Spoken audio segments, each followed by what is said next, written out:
Taylor Fritz didn't look impressed after a rally during his Wimbledon quarterfinal against Karen Khachanov was interrupted by the electronic line calling system accidentally shouting fault in another embarrassing blunder.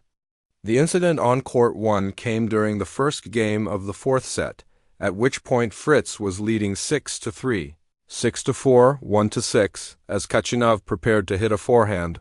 The latest elk fault saw the system loudly and incorrectly announce a fault which forced the umpire to pause play. Fritz had just missed the center line at 15-0 with his first serve, and was correctly called for a fault. But his second serve landed in the service box and led to a three-shot rally before the error. "What was that?" BBC commentator Todd Woodbridge said after the incorrect call, with the co-commentator John Lloyd chiming in.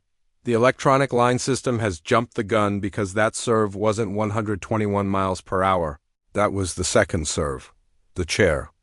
Umpire then had to make an emergency phone call to reset the system.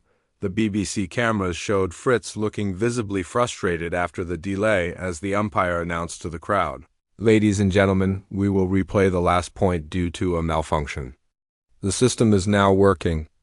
Khachanov won the replayed point and broke Fritz's serve to take a 1-0 lead at the start of the fourth set.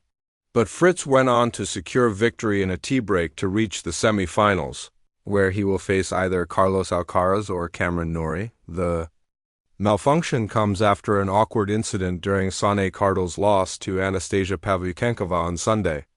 The ELC technology failed to call a Cardle shot out on game point, despite it visibly being well beyond the baseline. The point would have handed the Russian a 5-4 lead in the first set.